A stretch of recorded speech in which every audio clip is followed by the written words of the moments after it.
जश्न है भारत, रग रग में है जीत की आदत, ऐसा हुनर दुश्मन भी सलामी दे।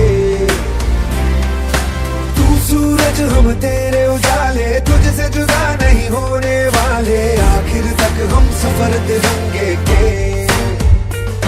जय हिंद जो नस नस में है, हर बाजी फिर बस में है, सिद्ध ठान के हिंदुस्तान बोले। सुजलाम सुफलाम मलयज शीतलाम सस्य श्यामलाम वंदे मातरम। सुजलाम सुफलाम जी से आग्रह करती हूँ कि वह हमारे मुख्य अतिथि जी को पुष्प गुच्छ भेंट कर उनका सम्मान करें। जोरदार तालियों के साथ एक बार फिर से सम्मान करें। मैं मिस्टर डॉक्टर मनोज कुमार जी से आग्रह करती हूँ कि वह बैच लगाकर हमारे मुख्य अतिथि जी को सम्मान प्रदान करें।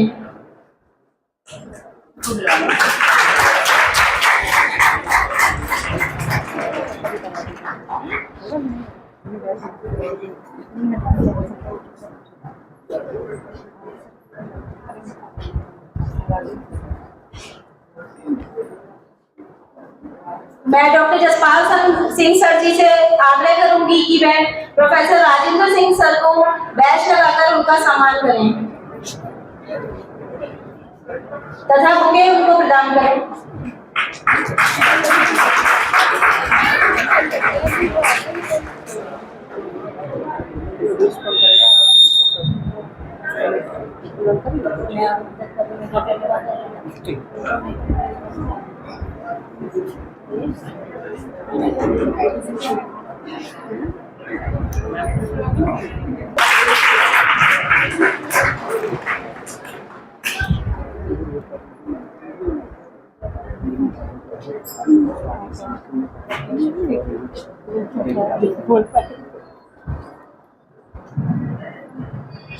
परम आदरणीय मंचा सिंह सर, पूर्व परिवहन मंत्री महोदय, इस सभागार में उपस्थित बरेली कॉलेज से आए हुए प्रोफेसर्स, डीएलएड के प्रशिक्षु और बेसिक शिक्षा से हमारे पधारे हुए सम्मानित अध्यापक, आज national conference on importance of innovation and research in education विषय पर एक सेमिनार का आयोजन हमारे यहाँ किया गया है। सर ने मुख्य अतिथि के रूप में हमारा आतिथ्य स्वीकार किया, इसके लिए आपका सर बहुत बहुत धन्यवाद है। हृदय की गहराइयों से सर आपका स्वागत है एवं अभिनंदन। हम प्रत्येक रूप में अंततोगत्वा बच्चों के सर्वांगीण विकास के लिए ही प्रयत्नशील रहते हैं और इस सेमिनार का उद्देश्य भी हमारा बच्चों के विकास पर ही केंद्रित है कि उनका सर्वांगीण विकास कैसे किया जाए, ऐसे कौन सी नवीन टेक्निक्स इस्तेमाल की जाए शिक्षण में, जिससे शिक्षण अधिगम प्रक्रिया बेहतर बन सके और वो अधिक से अधिक सीख सके। जैसे कोविड काल में हुआ था कि एक नई टेक्नोलॉजी आई कि हमको जो है सूचना प्रौद्योगिकी को शिक्षा के क्षेत्र में प्रयोग करना है और उसके माध्यम से जब घरों से कोई नहीं निकल रहा था, शिक्षा को बच्चों तक पहुंचाना है।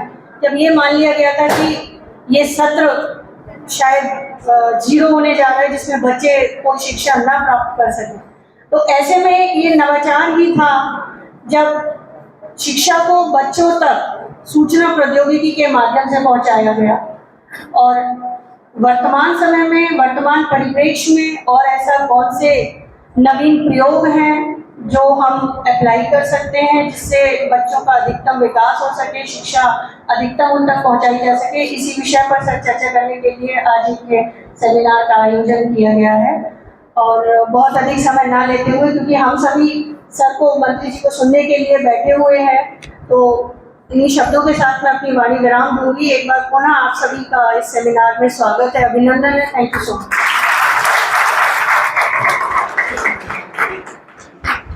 Thank you so much ma'am. अब मैं अपने मुख्य अतिथि माननीय श्री अशोक कटारिया जी को मंच पर आमंत्रित करने में अत्यधिक सम्मान महसूस कर रही हूँ। श्री अशोक कटारिया जी, आप उत्तर प्रदेश के एक प्रतिष्ठित राजनेता एवं समाज सेवी हैं। आप वर्तमान में उत्तर प्रदेश विधान परिषद MLC के माननीय सदस्य हैं। आपने राज्य सरकार में महत्वपूर्ण दायित्व निभाए हैं, जिसमें परिवहन मंत्री एवं संसदीय कार्य राज्य मंत्री के रूप में आपकी सेवाएं उल्लेखनीय रही हैं। अपने दूरदर्शी नेतृत्व, प्रशासनिक अनुभव एवं सार्वजनिक सेवा के प्रति समर्पण के कारण श्री कटारिया जी समाज और प्रदेश के विकास में महत्वपूर्ण योगदान देते रहे हैं। सर, मैं आपसे अनुरोध करती हूँ कि आप मंच पर आएं और अपने विचार प्रस्तुत कर हमारा मार्गदर्शन करें।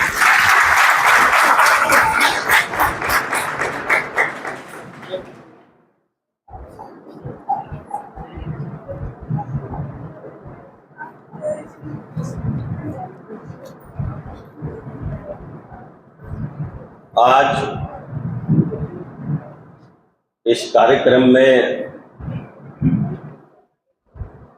जो एक राष्ट्रीय स्तर की कॉन्फ्रेंस है, इनोवेशन और रिसर्च को लेकर, नए नए आइडियाज को लेकर, ये तीन दिन से चल रही है ना? हाँ, 3 दिवसीय सेमिनार है, एक दिन की। आज मुझे यहाँ आने का सौभाग्य प्राप्त हुआ। मुझे आमंत्रित किया ऐसी हमारी इस संस्थान की प्राचार्य आदरणीय डॉक्टर दीप्ति जी, हमारे बरेली कॉलेज में कार्यरत मेरे पुराने मित्र भाई,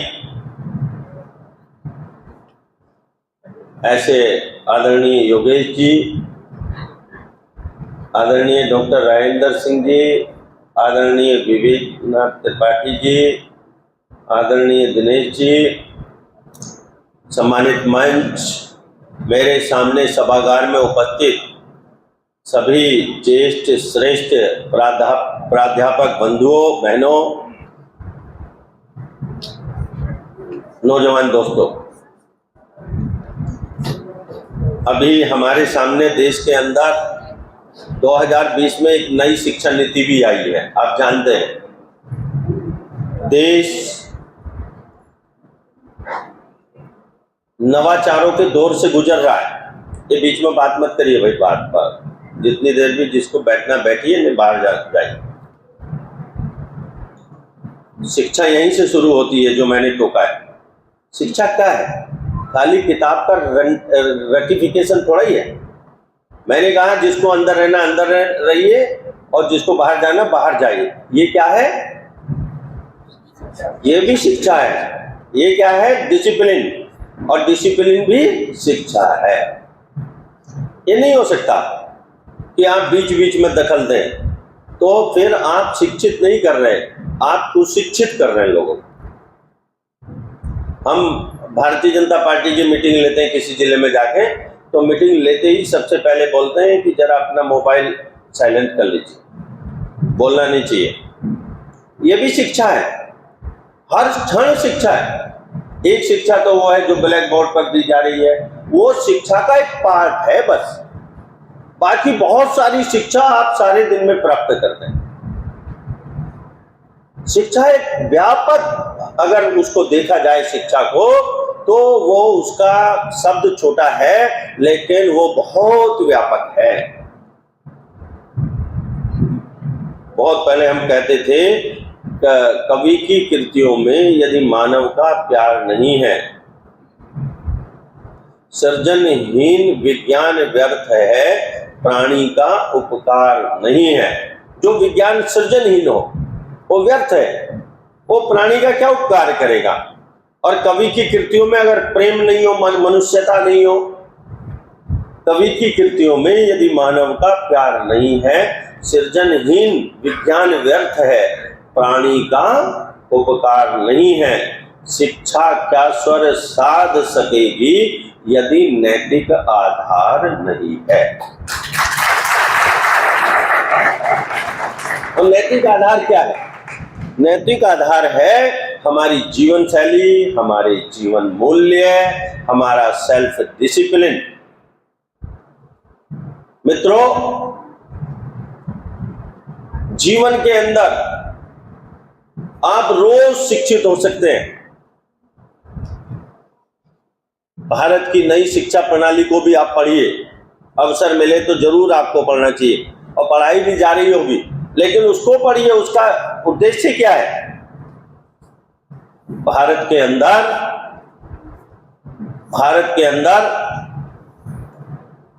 भारतीयता से ओतप्रोत, नेशन फर्स्ट, सेल्फ लास्ट ऐसी भावना रखने वाले विद्यार्थी तैयार हो, ऐसी भावना रखने वाले नौजवान तैयार हो, ऐसी भावना रखने वाले लोग तैयार हो, जिनके लिए देश प्रथम हो, अपना परिवार और स्वयं लास्ट में आते हो। ऐसी शिक्षा प्रणाली आज हम हिंदुस्तान में देने का प्रयास कर रहे हैं। और कौन देने का प्रयास कर रहे हैं? संयोग की बात यह है कि आज उसी महापुरुष का जन्मदिन भी है। मैं आप सबको उनके जन्मदिन की शुभकामनाएं भी देता हूं। ऐसा महापुरुष, ऐसे भारत माता के लाल जो 24 घंटे अपने देश के बारे में सोचते हैं, उनका हर व्यवहार आप अगर देखेंगे तो उनका एक एक व्यवहार हिंदुस्तान को शिक्षित करता है। वो भारत के प्रेरक हैं, भारत के मार्गदर्शक हैं, भारत के दिशावाहक हैं। ऐसे दिशावाहक आज हमारे माननीय प्रधानमंत्री नरेंद्र मोदी जी का आज जन्मोत्सव है। मित्रों, मैं आपको उनकी शिक्षा बता रहा हूं, कैसे शिक्षा देते हैं अपने व्यवहारों से। दिवाली पे आपने देखा होगा, वो दिवाली पे कहां जाते हैं? सैनिकों के पास।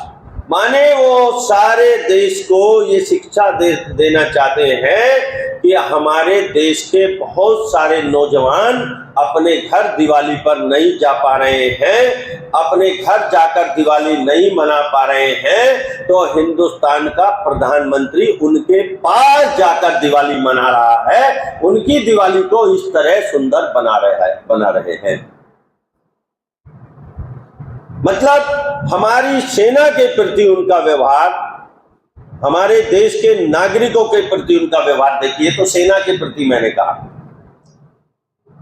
नागरिकों के प्रति उनका व्यवहार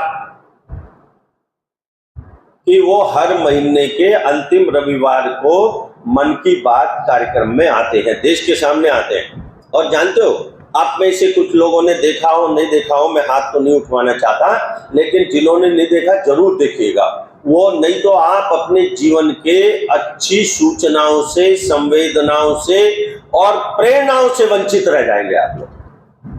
यानी वो मन की बात के कार्यक्रम में वहां आसाम के एक व्यक्ति को, जिसने कोई नवाचार किया है, जिसने कोई नया काम किया है, वो बरेली वालों को भी सुना रहे हैं, बदायूं वालों को सुना रहे हैं, कश्मीर वालों को सुना रहे हैं। वो कश्मीर से कन्याकुमारी तक वो आसाम का नवाचार, नया काम, नया उत्पादन, नई दिशा, नई रोशनी सारे देश के नागरिकों को बता रहे हैं।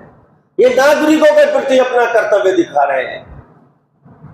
ये उनकी शिक्षा है हिंदुस्तान के लिए, अपनी मातृभूमि के लिए। अगर कोई अपनी मातृभूमि के लिए हर पल काम कर सकता है या करना चाहता है, तो कैसे किया जा सकता है, ये हमारे माटी के सपूत, हमारे प्रधानमंत्री हर क्षण अपने व्यवहार से हिंदुस्तान को बता रहे हैं। मैंने शुरुआत करते हुए कहा था कि ब्लैक बोर्ड पर पढ़ाई जाने वाली शिक्षा नहीं होती है, किताबों में ही पढ़ी जाने वाली शिक्षा नहीं होती है। मैं तो एमए पॉलिटिकल साइंस हूं। मैंने एमए पॉलिटिकल साइंस में जो पढ़ा है उसका लाभ मुझे कितना मिल रहा है मुझे नहीं मालूम, लेकिन मैंने राजनीति का व्यवहारिक पक्ष, संघर्ष और परिश्रम के बीच में से जो अनुभव किया है उसका लाभ मुझे बहुत मिल रहा है मेरे जीवन में। इसलिए वो मैंने कहा, माननीय प्रधानमंत्री इस देश को कुछ ना कुछ नवीनता की ओर, नवाचार की ओर, नूतनता की ओर, नई रोशनी की ओर लगातार ले जा रहे हैं। मेरे मित्रों, दूसरी तरफ देखिए क्या शिक्षा दे रहे हैं वो। एक तरफ वो इंफ्रास्ट्रक्चर खड़ा करते हैं इस हिंदुस्तान का, तो वहां कश्मीर में चिनाब नदी के ऊपर सारी दुनिया का सबसे ऊंचा पुल निर्माण कराते हैं। तो वहीं दूसरी तरफ, जब एक तरफ वो इंफ्रास्ट्रक्चर इतना मजबूत खड़ा करते हैं, तो वहीं दूसरी तरफ वो हिंदुस्तानियों को शिक्षा देते हैं, भारतवंशियों को शिक्षा देते हैं। वाराणसी में जो सफाई कर्मी थे, जो स्वच्छता कर्मी थे, जो स्वच्छता करते हैं और सफाई कर्मी, उनको और उनके परिवार को कुर्सी पर अपने सामने बिठा लेते हैं, खुद नीचे बैठ जाते हैं और उन सफाई कर्मियों के पैर धोने लगते हैं और हिंदुस्तानियों को ये संदेश देते हैं कि गंदगी करने वाला महान नहीं होता है, सफाई करने वाला महान होता है। ये बड़ा है, ये बड़ा है। स्वच्छता करने वाला बड़ा होता है और स्वच्छता करने वाला महान होता है। और वो मैसेज देते हैं, संदेश देते हैं, शिक्षा देते हैं, शिक्षित करते हैं हिंदुस्तान को कि ये जो स्वच्छता कर्मी है, ये जो आपकी गली मोहल्ले की स्वच्छता करते हैं, ये भी महान है। और भारत के प्रधानमंत्री उनके पैर धोते हैं। और ऐसा कभी नहीं हुआ होगा। आप दूसरा गूगल करोगे तो शायद सारी दुनिया में दूसरा फोटो मोदी जी के अलावा आप ढूंढे नहीं पाओगे। दोस्तों, मैं आपको कहता हूं, दूसरा फोटो आप लाकर नहीं दे सकते हो। ये शिक्षा है। माने पहली शिक्षा ये कि हिंदुस्तान को, किसी मुल्क को शक्तिशाली बनना है तो उसका संरचनात्मक ढांचा मजबूत होना चाहिए। चिनाब जैसी नदी पर पुल बनना चाहिए। पहली शिक्षा ये, अपने कृतित्व से, अपने कर्मयोग से। और दूसरी शिक्षा ये कि ऊंचाई पर बैठा हुआ, सर्वोच्च केंद्र में बैठा हुआ भी निचले स्तर पर काम करने वाले की महानता के प्रति उसके पैर धोकर समर्पण दिखा रहा है। ये शिक्षा, यही एजुकेशन है। एजुकेशन वही है जो आपको महान बनाती है। एजुकेशन वही है जो आपको इंसान बनाती है। और एजुकेशन वही है जो आपकी आत्मा को प्रकाशित कर दे। वही शिक्षा। बाकी तो किताबें हैं। शिक्षा क्या है, यही समझने की बात है। जीवन में जिसने समझ लिया कि शिक्षा क्या है, मेरे मित्रों, मेरे नौजवानों, मेरे नौनिहालों, वो अपना तो भला करेगा ही, वो समाज का भी भला करेगा, अपने परिवार का भी भला करेगा और हिंदुस्तान का भी भला कर पाएगा।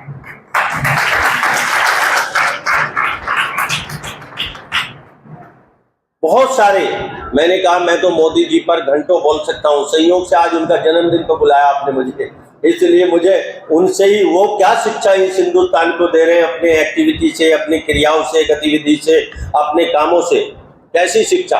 आप देखिए, ये हिंदुस्तान में भाषा क्षेत्रवाद की बातें होती हैं। बहुत से लोग भाषावाद और क्षेत्रवाद की बातें करते हैं, लेकिन अगर आप देखेंगे मेरे मित्रों, वो सारे देश को एक करने का काम कैसे करते हैं, सारे देश को वो एकता के सूत्र में पिरोने का काम कैसे करते हैं। जब हिंदुस्तान में राम मंदिर का लोकार्पण होने वाला था, तो हमारे प्रधानमंत्री जी ने तय किया कि वो 11 दिन लगातार व्रत रखेंगे।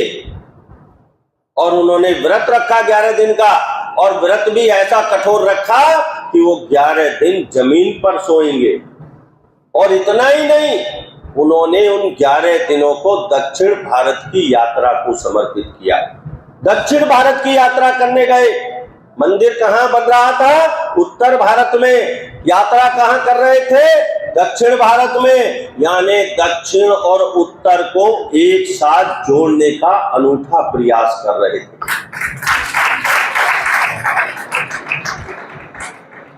यानी हजारों साल में जो हिंदुस्तान के अंदर 1000 साल, 800-900 साल हिंदुस्तान गुलाम रहा, हिंदुस्तान के अंदर जो गुलामी के बादल छाए, हिंदुस्तान में जो जाले लग गए, उन जालों को दूर करने का काम अगर कोई कर रहा है, शिक्षित करने का काम हिंदुस्तान को कोई कर रहा है, तो हमारे प्रधानमंत्री कर रहे हैं। कैसे जाले लग गए विकृति के, अपसंस्कृति के, अब ऐसे मूल्य स्थापित हो गए, उनसे बाहर लाने का काम। मेरे मित्रों, हम तो 800-900 साल गुलाम रहे। कोई देश अगर 100 साल के लिए भी गुलाम होने के लिए किसी को मिल जाए तो वो वहां की विचारधारा को बदल देगा, वहां के तौर तरीकों को बदल देगा। लेकिन हम फिर भी अपनी संस्कृति, अपने मूल्यों से जुड़े रहे, हम अपने संस्कारों से जुड़े रहे। वो एक कवि हुए हैं, क्या नाम था उनका, जिन्होंने लिखा कि यूनान मिस्र रोमा मिट गए जहां से, कुछ बात है कि हस्ती मिटती नहीं हमारी, सदियों रहा है दौरे जहां दुश्मन हमारा। कुछ बात है कि हस्ती मिटती नहीं हमारी। ऐसी कौन सी बात है, ऐसी क्या बात है जो सदियों दौरे जहां दुश्मन हमारा रहा और उसके बाद भी हमारी हस्ती कोई मिटा नहीं पाया? क्या बात है? मेरे मित्रों, बात आज बताता हूं मैं आपको। उसमें से शिक्षित होने की कोशिश करना, उन मूल्यों में से विकसित होने की कोशिश करना, और देश को उन मूल्यों में से, वो पुरातन मूल्य है, वो प्राचीन मूल्य है, वही हिंदुस्तान के आधारभूत मूल्य है, वही हिंदुस्तान को हिंदुस्तान बनाने वाले मूल्य हैं, और वही भारत माता को एक दिन सारी दुनिया का नेता बनाएंगे, सारी दुनिया का सिरमौर बनाएंगे। जो मूल्य मैं आपको बताने जा रहा हूं मेरे मित्रों, तो लिखा उसने, क्या नाम था उस लेखक का, भूल गया मैं, हाँ, अल्लामा इकबाल साहब। उन्होंने लिखा कि यूनान मिस्र रोमा मिट गए जहां से, कुछ बात है कि हस्ती मिटती नहीं हमारी, सदियों रहा है दौरे जहां दुश्मन हमारा। मेरे दोस्तों, वो बात क्या है? वो बात मैं बता रहा हूं आपको। वो बात ये है कि ये वो देश है जो अपने खाने से पहले चींटियों को आटा खिलाता है, चींटियों को भोजन कराता है। ये वो देश है, ये वो संस्कृति है जो अपने भोजन से पहले गाय को एक रोटी खिलाता है। ये वो देश है जो 24 घंटे ऑक्सीजन देने वाले, 95% ऑक्सीजन देने वाले, अधिकतम ऑक्सीजन देने वाले पीपल को भगवान कहता है और उसको सुरक्षित रखने की बात कहता है। इसलिए हमारी हस्ती नहीं मिटती है। हम चींटी का भी विचार करते हैं। किसका विचार कर रहे हैं? चींटी का भी। हमारी कल्चर, हमारी संस्कृति चींटी का भी खाली अपने भोजन का विचार नहीं करती है, चींटी के भी भोजन का विचार करती है। शांति से बैठिए। चींटी के भी भोजन का विचार करती है, गाय के भोजन का विचार करती है। और मेरे मित्रों, ये मुल्क वो मुल्क है जो पीपल के वृक्ष को कहता है इसे काटना मत, इस पर भगवान रहता है। कैसे भगवान रहता है? उस समय के साइंटिस्टों ने बताया नहीं होगा, जो महर्षि थे वही साइंटिस्ट थे उस समय के। ऐसे भगवान रहता है। आपसे आपका बहुत खास दोस्त नाराज हो जाए 15 दिन 1 महीने के लिए, लेकिन आपका प्राण नहीं निकलेगा।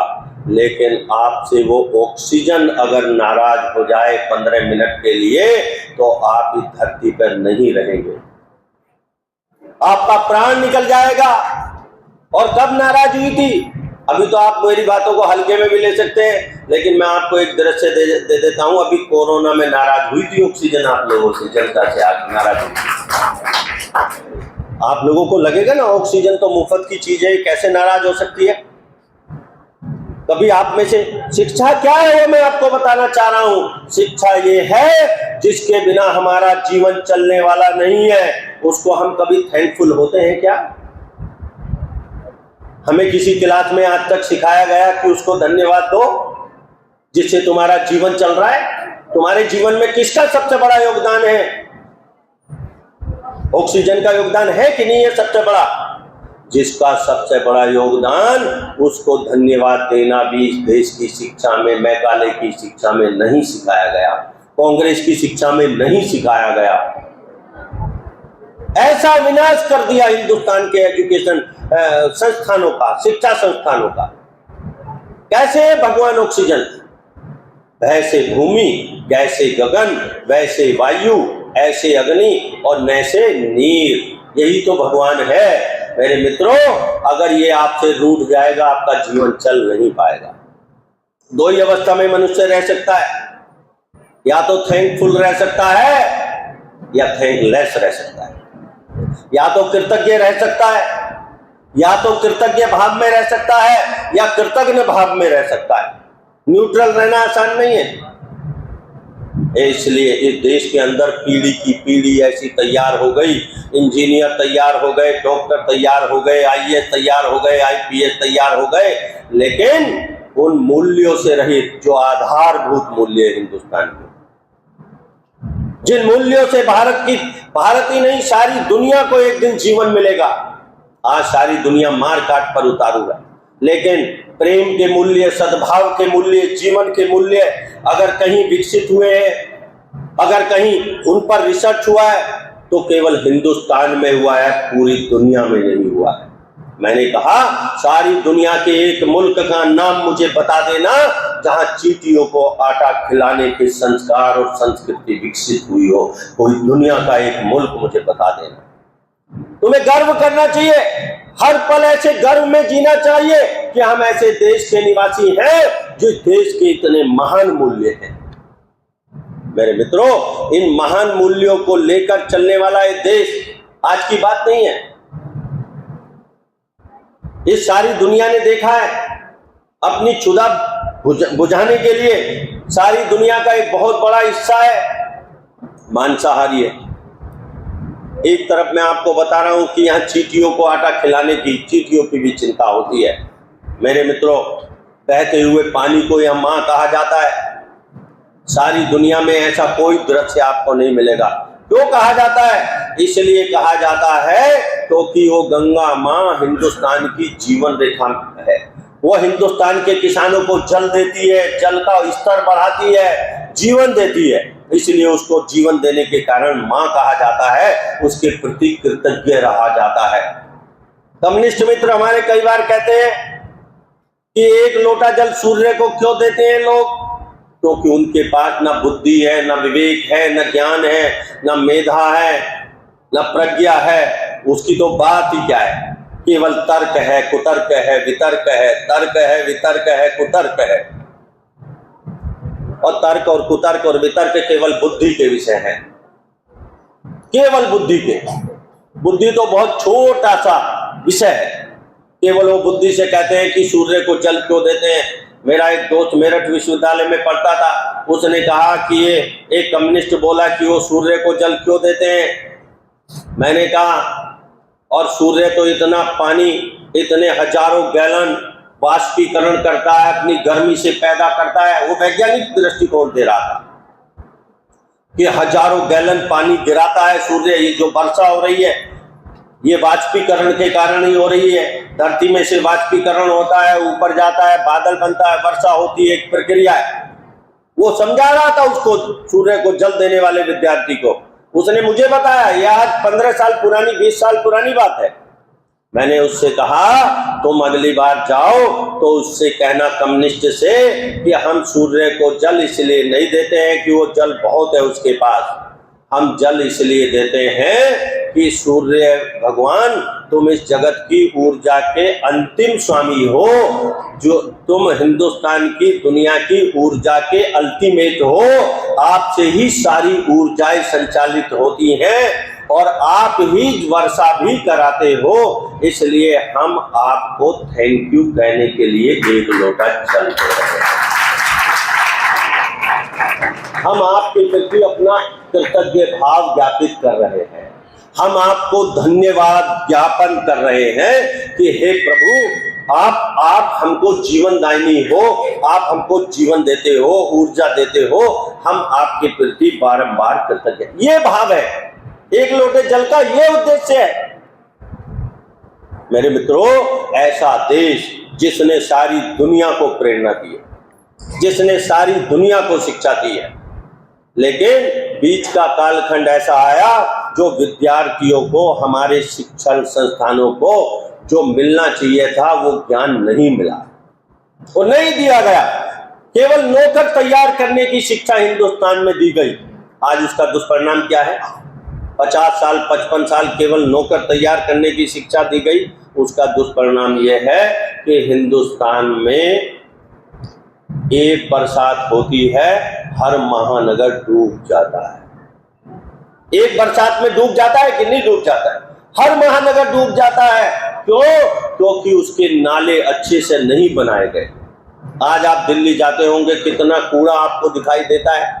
क्यों? क्योंकि प्लानिंग नहीं की गई, एडवांस प्लानिंग नहीं की गई। इंजीनियर तो हमने बनाए, डॉक्टर तो हमने बनाए, लेकिन एक बड़ी वृहद प्लानिंग से नहीं किया गया काम। इसलिए मेरे मित्रों, ऐसी शिक्षा हमको इस देश को देनी, जो अभी हमारी नई शिक्षा प्रणाली आई है, जो भारतीय जीवन शैली, भारतीय मूल्यों पर आधारित और वैश्विक ज्ञान से ओतप्रोत हो, ऐसी शिक्षा लेकर हमारी नई शिक्षा प्रणाली आई है। जो लोग प्राइमरी में अध्यापक बनकर जाएंगे, इसी अंदाज में यहाँ ट्रेनिंग करने आते हैं, मैं उनको बताना चाहता हूँ, प्राइमरी एजुकेशन ही फाउंडेशन है भारत की, किसी भी मुल्क की। किसी मुल्क का विकास और विनाश उस देश की प्राइमरी शिक्षा पर आधारित है। कोई माने इस बात को ना माने, लेकिन मैं इस बात को कह रहा हूं। मैंने नहीं कहा कि हायर एजुकेशन पर आधारित है, लेकिन किसी देश का कितना विकास होगा, वो देश कितने उच्चतम स्तर तक जाएगा, ये उस देश की प्राइमरी एजुकेशन पर निर्भर करता है।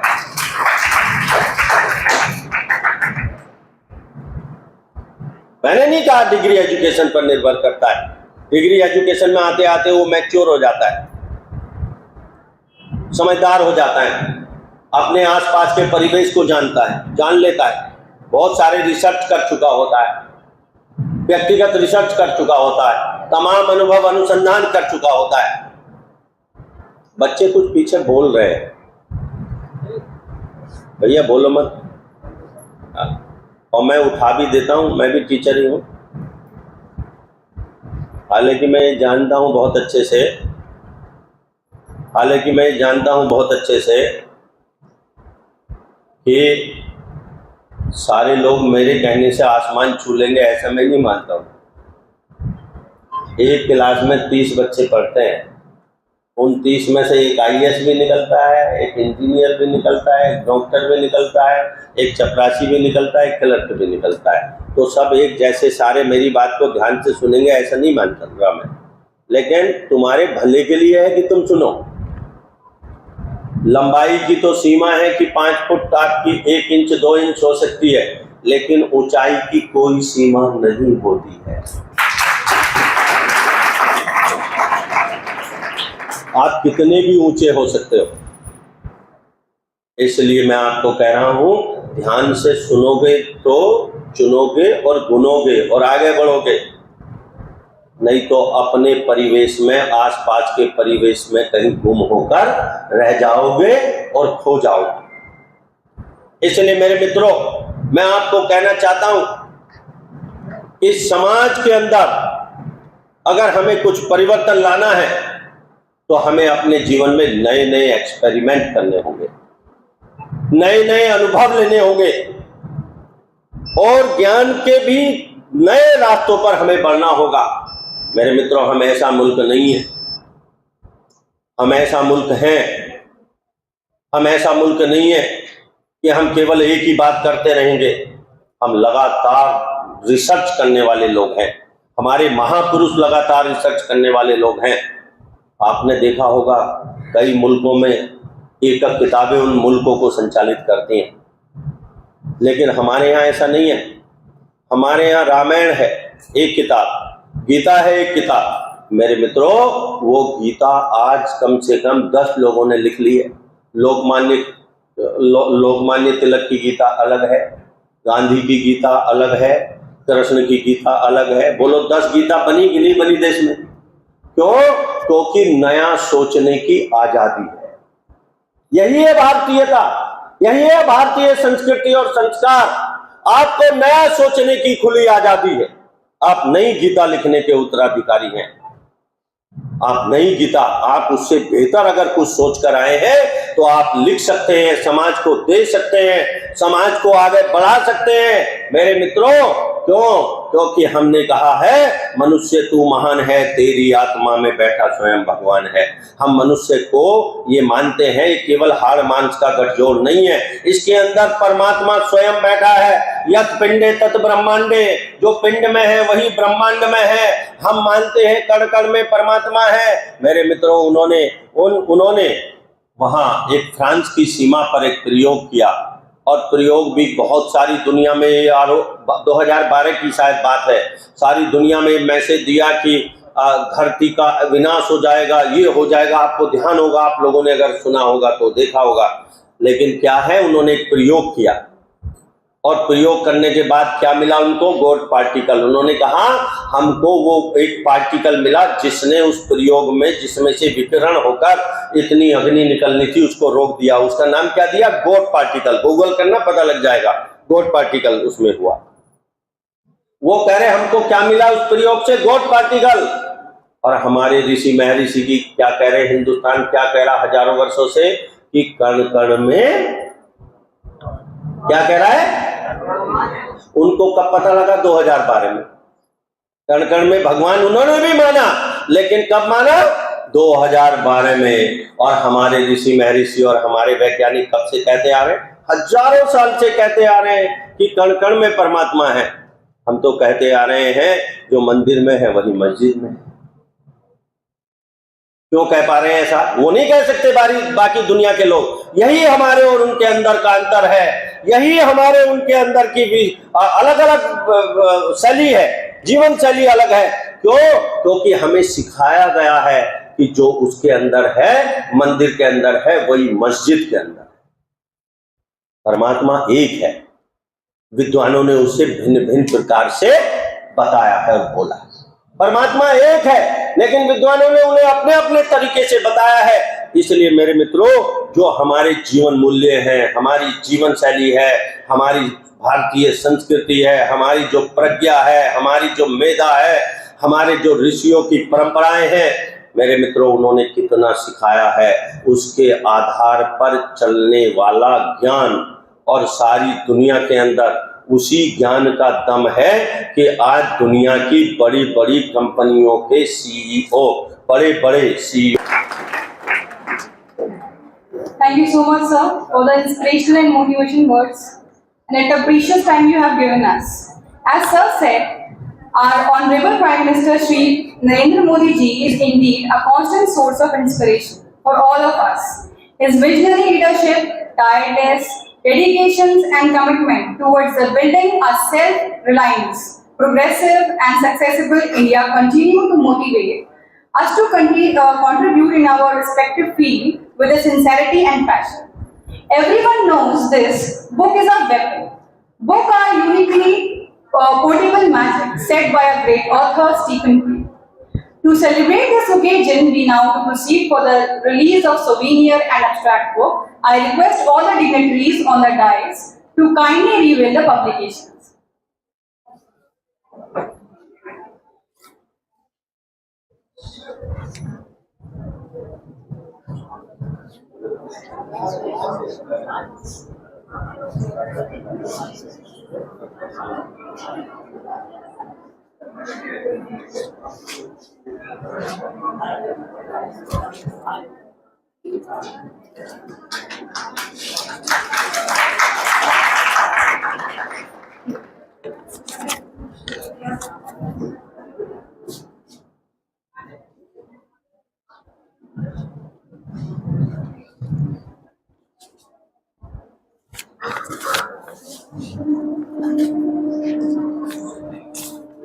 धन्यवाद सर। यह प्रकाशन निश्चित रूप से शोधकर्ताओं और शिक्षाविदों के लिए एक अमूल्य निधि साबित होगा। अब समय आ गया है हमारे आदरणीय अतिथि माननीय श्री अशोक कटारिया जी को सम्मानित करने का। जैसा कि कहा गया है, सम्मान देना ही सबसे बड़ा आदर होता है। शब्द कृतज्ञता को व्यक्त करने के लिए अपर्याप्त हो सकते हैं, लेकिन एक स्मृति चिन्ह उन पलों को हमेशा के लिए यादगार बना देता है। मैं इसी क्रम में Mrs. Deepti Varshney, Principal and Organizing Secretary of this National Conference, उनसे अनुरोध करती हूँ कि वह एक स्मृति चिन्ह एवं प्रशस्ति पत्र देकर हमारे मुख्य अतिथि जी का सम्मान करें।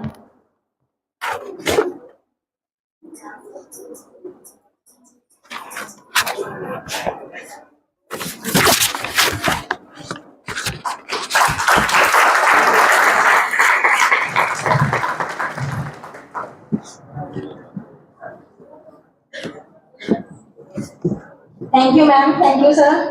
अब मैं डॉक्टर मनोज कुमार जी से आग्रह करती हूँ कि वे मंच पर उपस्थित हमारे डॉक्टर विवेक कुमार त्रिपाठी जी को मोमेंटो देकर उनका सम्मान करें।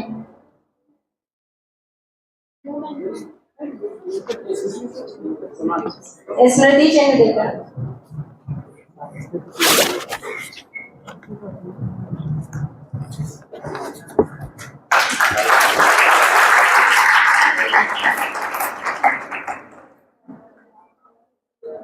अब मैं मिस्टर कृष्ण कुमार जी से आग्रह करती हूँ कि वह डॉक्टर योगेश कुमार शर्मा जी को स्मृति चिन्ह देकर उनका सम्मान करें। मैं महेंद्र पाल सर जी से आग्रह करती हूँ डॉक्टर योगेश शर्मा बरेली कॉलेज बरेली से हमारे बीच उपस्थित हुए हैं। वह लाइब्रेरी साइंस के अध्यक्ष भी हैं।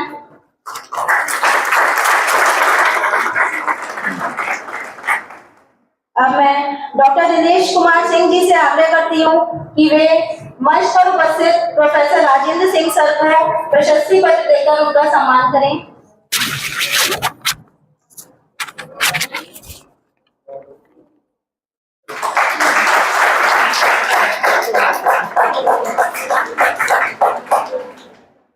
इसी क्रम में मैं मिसेस आकांक्षा मैम से रिक्वेस्ट करूंगी कि वे मंच पर उपस्थित Mrs Deepti Varshney ma'am principal DIET Bareilly ji को प्रशस्ति पत्र देकर उनका सम्मान करें।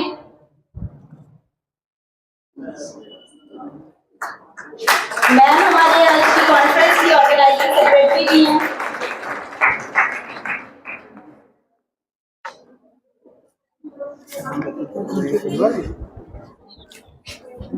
जसपाल सिंह सर से आग्रह करती हूँ कि वे डॉक्टर राम रतन सिंह जी को प्रशस्ति पत्र देकर उनका सम्मान करें।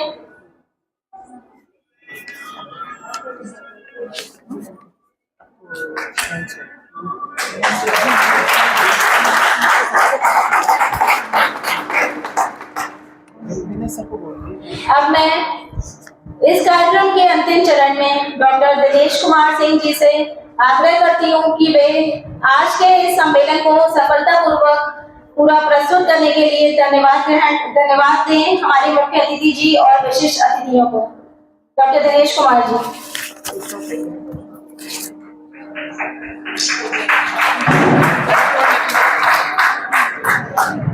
मंच पर आसीन परम आदरणीय माननीय पूर्व मंत्री एवं वर्तमान में एमएलसी सर, हमारे संस्थान की प्राचार्य मैम, वरिष्ठ प्रवक्ता सर एवं बरेली कॉलेज से हमारे इस कार्यक्रम में सहयोग देने के लिए उपस्थित हुए सभी विद्वजन एवं हमारे प्रशिक्षु प्रवक्ता साथियों एवं अन्य शिक्षकों, जैसा कि अभी तक हमने देखा, मैंने पूर्व में बताया था कि हमारे इस कार्यक्रम का उद्देश्य राष्ट्रीय शिक्षा नीति 2020 के परिप्रेक्ष्य में नवाचार एवं शोध की प्रासंगिकता पर सेमिनार का आयोजन करना था, जिसमें हमारे बीच अभी तक बहुत से विद्वजन और हमारे बरेली कॉलेज व अन्य स्थानों से जो भी प्रोफेसर लोग आए, उनके द्वारा हमने देखा कि किस तरह से बताया गया कि हम जीवन में प्रतिदिन कोई न कोई नवाचार करते हैं।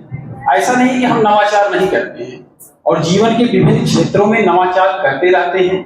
जब हमारे सामने समस्याएं आती हैं, हम कोई काम करते हैं, तो हमें लगता है कि इसमें कुछ नयापन होना चाहिए। अगर हम अपने जो भी कार्य और दायित्व हमको दिए गए हैं, अगर उस पर विचार करें तो हम देखते हैं कि जो काम हम कर रहे हैं, क्या ऐसा है कि हम निरंतर उसको वैसे ही करते रहते हैं? शायद, क्योंकि हम उसमें चेंज लाते हैं। तो इसलिए लाते हैं कि उस काम से, उस परिवर्तन से, उस नवाचार से काम थोड़ा सा प्रभावी हो जाता है, आसान हो जाता है, सहज हो जाता है। क्योंकि उसी चीज को बार बार करने से हम बोर भी हो जाते हैं। जब हम बोर हो जाते हैं तो उसी पद्धति से, वैसे ही पठन पाठन करने से, वही किताबें पढ़ने से हमारे बच्चे नहीं बोर हो जाते होंगे।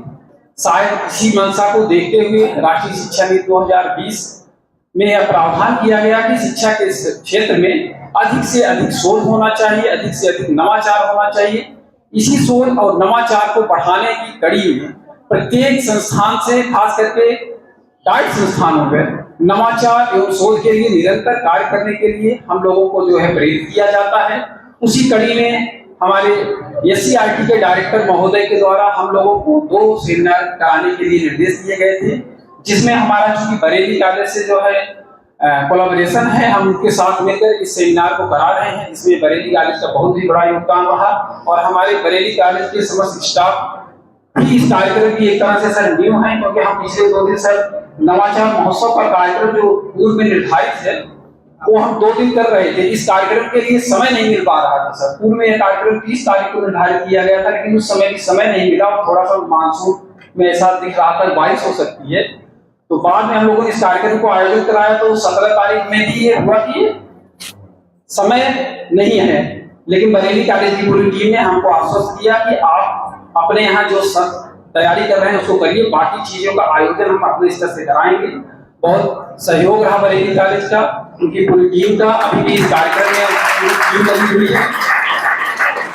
तो इस कार्यक्रम को सफल बनाने में जो हमें मार्गदर्शन और दिशा निर्देश हमारे आदरणीय प्राचार्य ने दिया, दिशा निर्देश और मार्गदर्शन में हम लोगों ने कार्यक्रम किया। हमारे डाइट में सर बहुत सारे काम अब आते रहते हैं। वर्तमान में डाइट में सर 17 लेक्चरार हैं, 6 वरिष्ठ प्रवक्ता हैं और 17 लेक्चरार हैं और एक वाइस प्रिंसिपल, एक प्रिंसिपल का पद होता है। और हमारी डाइट सर पूरे प्रदेश में 70 डाइटें इसमें रन कर रही है, जिसमें से 3-4 डाइटें ऐसी हैं जहाँ पे 17 के 17 प्रवक्ता फुल हैं। उसमें से डाइट बरेली भी एक डाइट है हमारे सारे। और सर एक पूरा वहां से AWP एनुअल वर्क प्लान आता है SCRT के द्वारा, जो शिक्षा के क्षेत्र में विभिन्न कार्य कराने के लिए, उसमें हम मैम के द्वारा हर प्रवक्ता को कोई न कोई कार्य दिया जाता है, उसका नोडल बनाया जाता है और नोडल अपनी एक टीम बना के उसके माध्यम से कार्य को कराता रहता है। तो हम इस तरह जो है अपने डाइट में जो है शिक्षा पूर्व और एक टीचर्स और टीचर दोनों तरह की सर्विस को दे रहे हैं। और इसमें हमारे इस समय डाइट में जो प्रशिक्षु हैं 2024 के प्रशिक्षु हैं, 2023 के जो प्रशिक्षु हैं वो इंटर्नशिप परिषदीय विद्यालयों में गए हैं अपना इंटर्नशिप पूर्ण करने। तो सर आपके आने से इस कार्यक्रम की बहुत शोभा बढ़ गई और हम हालांकि थोड़ा सा आशंकित थे कि सर आप आएंगे कि नहीं, लेकिन योगेश सर बराबर हमारे टच में बने थे। उन्होंने कहा था सर चाहे जब आएंगे जरूर सर। तो हम लोग जैसा कि निराश भी नहीं हुए, क्योंकि योगेश सर की वाणी से ऐसा लग रहा था कि योगेश सर कह रहे हैं तो सर आएंगे जरूर। हम आपका इन शब्दों में आपका हम आभार व्यक्त करें, हमारे पास शब्द की कमी है। लेकिन आपके आने से हमारे कार्यक्रम बहुत ही अच्छा हुआ, सफल रहा, इसके लिए हम आपका बहुत बहुत धन्यवाद करते हैं। और एक बार पुनः इस कार्यक्रम में सम्मिलित हुए सभी अतिथियों का हम हृदय तल की गहराइयों से स्वागत एवं अभिनंदन करते हैं। धन्यवाद।